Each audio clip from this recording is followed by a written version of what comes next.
तो जो राजा, जो प्रधानमंत्री, मुख्यमंत्री या तो जो नेता आध्यात्म शक्ति वाले गुरुओं की शरण लेकर राज्य करते, उसकी प्रजा भी सुखी रहती।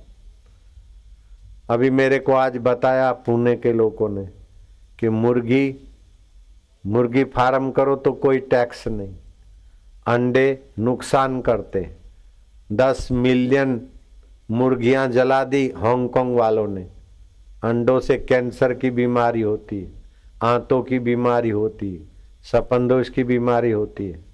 मुर्गी के अंडों से मुर्गी छाप बच्चे पैदा होंगे।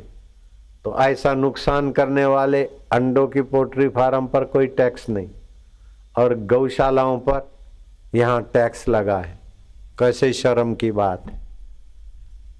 ज्ञानेश्वर महाराज के मंदिर पे टैक्स लगा है, क्या शर्म की बात है। दुबई में जो मस्जिदें हैं उनको air condition free, light free, लेकिन ज्ञानेश्वर महाराज के आश्रम में कोई जाए तो लाइट का पैसा तो लगता है, वो भरते, लेकिन वो मंदिर के परिसर पर भी टैक्स डाल दिया। कैसे शर्म की बात है। एक घर तो डाकिन भी छोड़ती है, नहीं छोड़ती क्या? तो ज्ञानेश्वर है, एकनाथ है, दूसरे अच्छे महापुरुष हैं जो अध्यात्म ज्ञान का भंडार लुटाते, समाज में सुख शांति देते। उन्हीं के आशीर्वाद और उनके अस्तित्व से वर्षा आदि ठीक से होता है। ऐसे संतों के जो समाधि है, जो आश्रम है, वो मुर्गी सत्यानाश करती है। वो पोल्ट्री फार्म पर टैक्स नहीं, और गौशाला बनाएंगे तो टैक्स लगता है। लो, कैसे शर्म की बात है। ज्ञानेश्वर महाराज का सत्संग हॉल पे टैक्स लगेगा, ये अच्छा लगता है आपको? हैं? मीडिया वाले क्यों बोलते नहीं? अच्छे संतों की अच्छाई को तो फैलाते नहीं, और कुछ भी नहीं होता। वो आए 75 करोड़ रुपया, बापूजी हम आपको अर्पण करना चाहते, आप वैदिक संस्कृति का प्रचार करते, आपके नाम से नोएडा में जमीन लेने की आज्ञा दो। मैं हमारे नाम से मत लो, तुम लोग करो, हमारा उपयोग चाहिए तो हम मदद करेंगे। बोले हमारा 2 नंबर के, बोले 2 नंबर हो चाहे 1 नंबर हो, हमको नहीं चाहिए। वो तो दिखाते नहीं। वो हमारी एक रिश्तेदार है, वो सुसाइड करने वाली है, मानसिक ऐसी हो गई है, उस पर फ्रॉड केस हो गया है। अब वो टिकट लेती है जहाज में तो अपने नाम की नहीं लेती, मेंटली इतनी डिस्टर्ब है। हम उसको बुलाए, आप उनको जीवन दान दो। मैं कहा ठीक है बुलाओ। तो इसमें हमने क्या गलती किया है? उसको पुलिस दिखती है। तो फिर मैं बोला इधर तो खून करके आते, वो भी इधर इतना नहीं डरते, तो तेरे को अमेरिका की पुलिस कैसे पकड़ेगा? बेटे निश्चिंत रहो। मेरे को डर लगता है, लेकिन इधर नजीक मत आओ, उधर मेरी शिष्या के पास जाओ। डर लगता है, ऐसा नजीक आके फिर फोटो ले और फिर बोले बापूजी ने हमको लव कर दिया है तेरे की। मैं तो तेरे दादा से भी बड़ा हूँ, मैं कैसे ऐसे करता हूँ। तो चालबाजी ऐसा करने लगी, लेकिन हम तो दूर रखते, तुमको पता है। तो 75 करोड़ भी ठुकरा दिए हमने। अब उनको देना नहीं, हमको लेना नहीं, लेकिन बाद में पता चला कि उनका ऐसा धतिंग। तो कैसा विदेशी ताकतें पैसा देकर अपनी चैनलों को, हिंदुस्तान में हिंदू धर्म को नीचा दिखाकर कितना कुछ अत्याचार हो रहा है। अब ज्ञानेश्वर महाराज ने क्या बुरा किया है कि उन पर टैक्स लगता है? गायों ने क्या बुरा किया है? मैं तो राजस्थान सरकार को शाबाश दूंगा, गहलोत सरकार को। गौशाला पर टैक्स नहीं है, गौशालाओं के लिए तो लाखों करोड़ों रुपया वो देते। महाराष्ट्र सरकार को मैं अपील करता हूँ, गौशालाओं पर से टैक्स हटा ले, और ज्ञानेश्वर महाराज जैसे मंदिर आश्रम है उन पर टैक्स हटा ले। भक्तों की भावना से ज्यादा उनको कुचले नहीं। हज करने जाते तो 20,000 रुपया हम मुसलमान भाइयों को देते, नहीं दो ऐसा मैं नहीं बोलता हूँ, लेकिन हिंदू लोग यात्रा करने जाते तो हजारों रुपया उधर उनको टैक्स भरना पड़ता है। जहाज का किराया 20,000 हिंदुस्तान गवर्नमेंट देती है, हज करने जाए। लेकिन अमरनाथ की यात्रा करने जाए तो हजारों रुपया टैक्स भरना पड़ता। तो हिंदुओं के साथ सुतेला जैसा व्यवहार क्यों करते?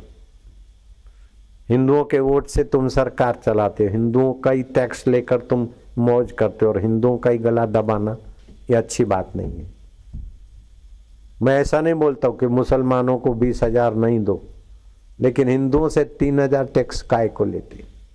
गौशालाओं पर टैक्स काय को लगाते? पोल्ट्री फार्म पर टैक्स फ्री, गाय का मांस जाते तो सब्सिडी देते, और दूसरे कोई मेहनत मजूरी करके चीज भेजते वहां तो उन पर टैक्स लगते। अभी चावल जाते थे उन पर भी टैक्स लगा। तो ऐसा क्यों करते? ये विदेशी लोगों के इशारे से सरकार चल रही। भारत वालों का पैसा खूब जा रहा है, अब प्रदूषण देश में आ रहा है। फैक्ट्रियां हुई परदेश में, जर्मनी के लोग हिंदुस्तान को नोच के जर्मनी में ले जा रहे हैं, यूरोप के लोग यूरोप में ले जा रहे हैं, और देशों वाले और देशों में ले जा रहे हैं। हिंदू बेचारे तो ऐसे ही मराठे और दूसरे सब वही गरीबी में जी रहे। महंगाई हो गई खूब। तो मैं सच बोलता हूं तो फिर वो पैसे दे के बापू को बदनाम करो। अब बापू को कितना भी बदनाम करते, बापू के प्यारे तो बढ़ते ही रहते। ले हरि ओम ओम ओम ओम ओम ओम ओम ओम ओम ओम ओम ओम ओम प्रभु जी, ओम प्यारे जी, ओम मेरे जी, ओम ओम ओम ओम।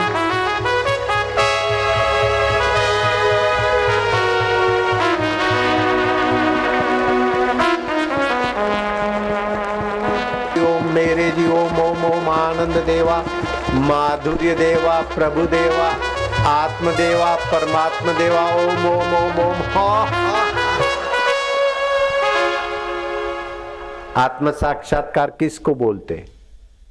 कि वो आदमी निर्भय हो जाएगा, उसके मन में राग नहीं रहेगा, द्वेष नहीं रहेगा, किसी के लिए दुर्भाव नहीं रहेगा, पीड़ित लोगों के लिए बोलने में उसकी हिम्मत रहेगी, शोषित लोगों को देखकर उसका हृदय द्रवीभूत हो जाएगा, सुखी लोगों को देखकर उसका हृदय सुखी होगा। ब्रह्मज्ञानी ते कछु बुरा न भया। नानक जी ने हिम्मत से बोला और प्रजा की हिम्मत जगाई, तो नानक जी को 2-2 बार जेल में डाल दिया बदमाश राजाओं ने। बाबर ने डाला, फिर दूसरे राजा ने भी डाला, नानक जी को जेल में डाल दिया।